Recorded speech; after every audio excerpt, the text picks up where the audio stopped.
In this video, I'm going to show you the very basics of Hardops and Boxcutter so you can start working with these add-ons without any issues and start building your own workflow. First of all, you need to install them, so go to Gumroad or Blender Market or SuperHive, whatever it's called now, and simply get your add-ons. Just grab the bundle. The links to both add-ons are in the video description. And then you want to install them by dragging and dropping zip files into Blender window. You don't have to go anymore to edit, preferences, add-ons, install from disk, and of this nonsense. Just drag and drop the zip files into Blender window and you're fine.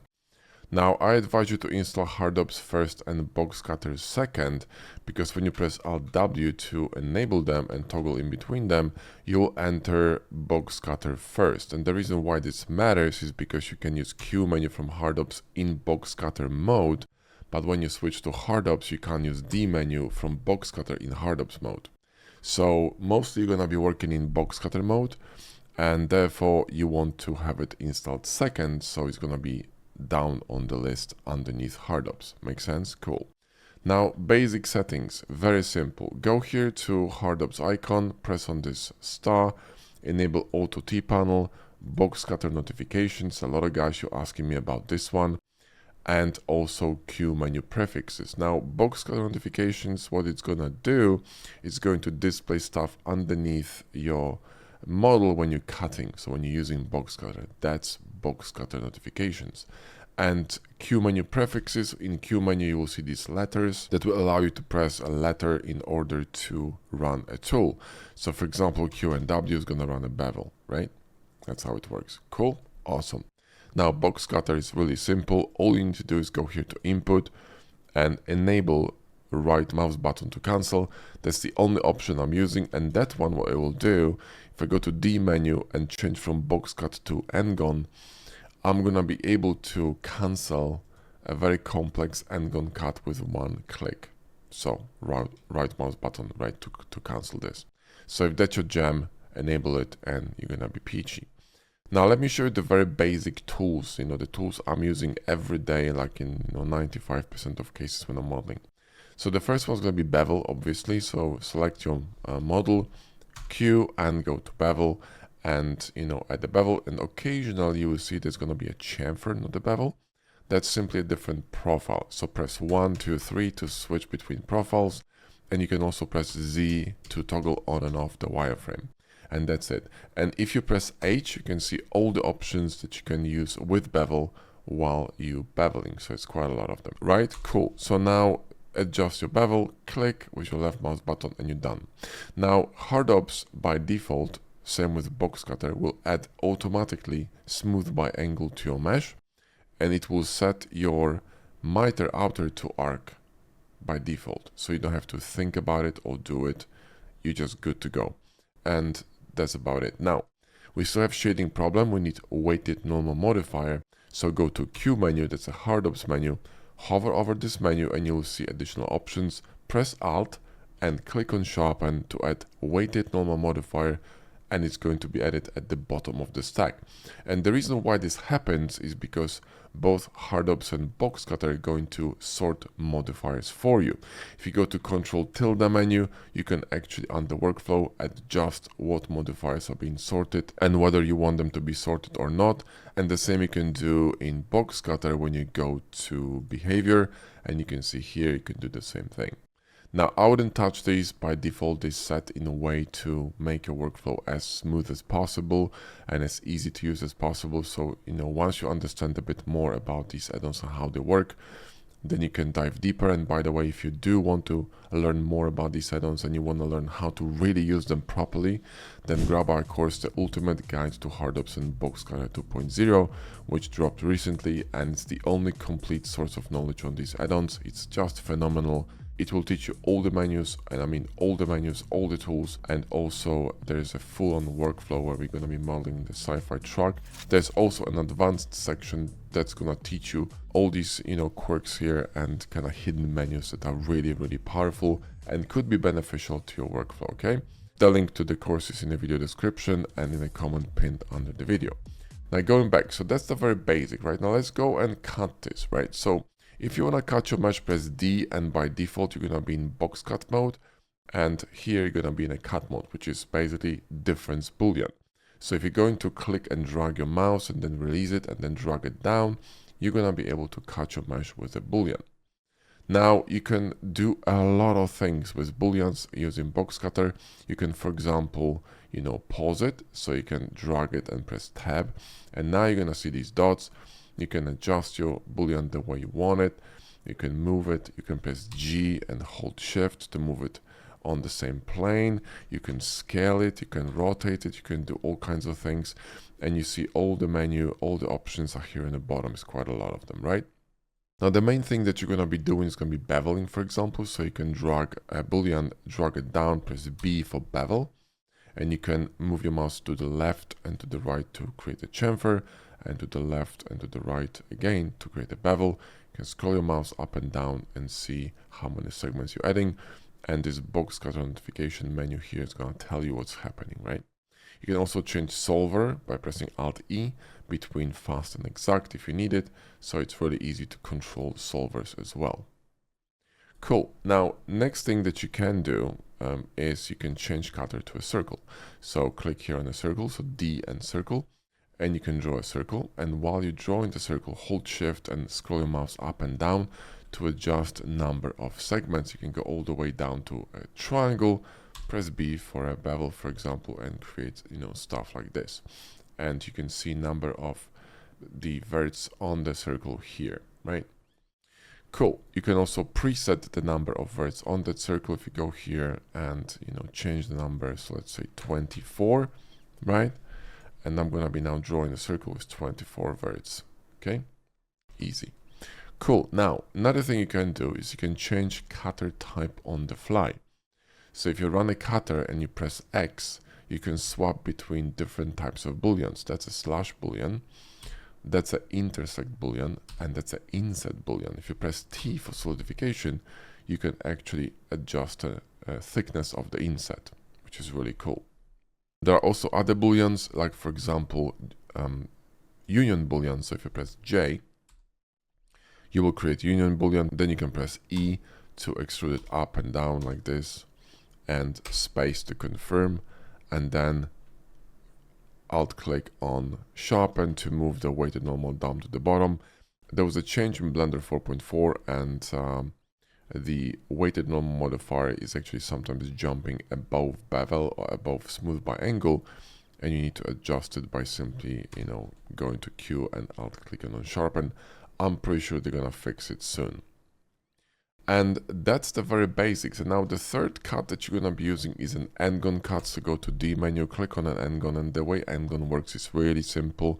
You click and drag from outside, and then you release, and you'll see a point, and then you can snap to an angle, hold Control to release that snap, and click again, click again, click again, and space, right? Or you can pause it, so you can create an Ngon cut, let's say like this, right? Then you can press tab and you can move it by this dot, pressing left mouse button, okay? And you can adjust it.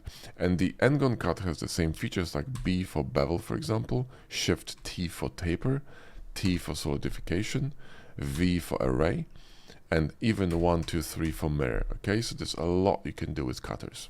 Now let's talk about mirror modifier. There's going to be hard ups menu. So you simply select your mesh, you press Alt X, and by default you're mirroring from the side you want to mirror to the side you want to mirror to. So you're going to click on the gizmo on the side you want to mirror from, and you click. You can change it in options if you want to, and that's a mirror, right? And now we got a Minecraft Mickey Mouse.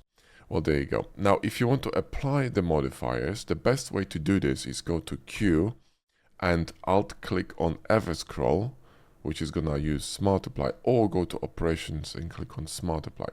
What Smart Apply will do will apply all the modifiers except for last bevel, weighted normal modifier, and smooth by angle, right? Because it's essential that the bevel is not applied, because you still want to be able to adjust it, and you do not want to apply bevel that's running on your mesh. But it's going to apply arrays, solidifications, mirrors, booleans, everything, and it does it in order, which is really cool. So you can collapse all the modifiers instantly and keep working. Another really useful tool is going to be curve extract. So if I go to edit mode and select two faces or more than two faces, let's say these 4 faces, right? And I'm going to go to Q menu and shift click on curve extract, right? I'm going to rip off of these panels or these faces off of this cube, create a separate object out of them and solidify them at the same time with one click, which is really cool. So you can create really quick panels with this, and then you can, you know, keep cutting it with, for example, Boxcutter, right? You can do something like this with Ngon, space, and Bob's your uncle, then simply run weighted normal modifier to fix the shading and you're good to go. Okay? Sick. Now, another thing that I'm using occasionally is cleanup. So you see there's this edge in the middle here that we don't need. So what I could do is go to Q menu, operations and clean mesh, which is going to remove all geometry that it's not needed on the mesh. It's not essential to maintaining, you know, the shading. Now be careful with it when you have complex bevels, because occasionally you may remove something you don't want to remove, but you can control what you're removing by simply going to this menu here, which is a limited dissolve menu basically, and you can adjust the threshold, etc. Okay? I'm using it usually with default settings. Another tool that I use quite a lot is array, obviously. So you can go here to Q menu, click on array, and the way you work with array in HardOps is by simply pressing X to change the axis, right? And you then scroll your mouse to adjust the number of these items in array. And if you want to add secondary array, you can press A. Okay, and you can see that if you press H, you're going to see all the options you can use with array modifier. So there you go. That's how easy it is to array stuff in HardOps. Cool. So let's just nuke this array because we don't need it. Then I'm going to show you one more tool which is superb for hard surface modeling. Control B this bevel here, and let's say I wanted to create a pipe that goes around this edge, right? So all I need to do is select this edge, go to Q menu and click on curve extract without pressing any additional keys. And he's going to create a pipe out of this. You press S to smooth it and you're done. You got a pipe running along the edge. That's how easy it is, okay? And you can obviously adjust the size of it because it's a curve. So you can still adjust it and play with it. Cool. Now, there are many more tools, obviously, in HardOps and Boxcutter. There are many more options in here, and it's, you know, it's a jungle basically, and you can do all kinds of crazy stuff. Like, for example, just as a bonus here, I'm going to show you something really awesome. So let's say you have a cutter running through a mesh, right? A circular cut, and you have another cutter running through a mesh, let's say a box cutter, right? And you see that when you create these cutters, the cutters disappear. Now, where do they go? They go to the collection called cutters, which is created by Boxcutter. Now, you can recover them by pressing Shift-2, so Alt-H to unhide them, and Shift-2 to hide them and unhide them. But the issue is that if you unhide all of the cutters, you're going to be uncovering cutters you don't need or cutters you already applied and they dead, right? So it's going to be a bit messy. So if you want to recover cutters that are actually live and running on your mesh right now, which are these two, what you want to do is you want to click on the mesh, go to Q menu, and click on Ever Scroll. If you do that and scroll your mouse, you can cycle through cutters you want to recover. So let's say I wanted to recover this cutter, right? The circular one. Okay, so click and you can work with this cutter. Now, another thing you can do with this cutter is you can change it to a solid mesh, which is really awesome. So you're gonna go to Q menu, go to settings, and shift click on shade solid, which is going to change this cutter to solid mesh, but it will also preserve the original cutter. So what it does, it's duplicating this wireframe and converts it back to solid mesh, which is awesome. Because now what I can do, I can create a bolt or some such in here in the middle, and it's gonna perfectly fit my original cut. Cool, awesome.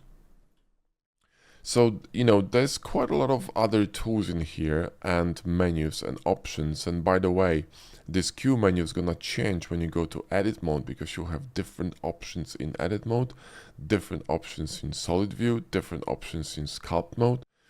The HardOps menu changes depending on which mode you're in. So this is quite important.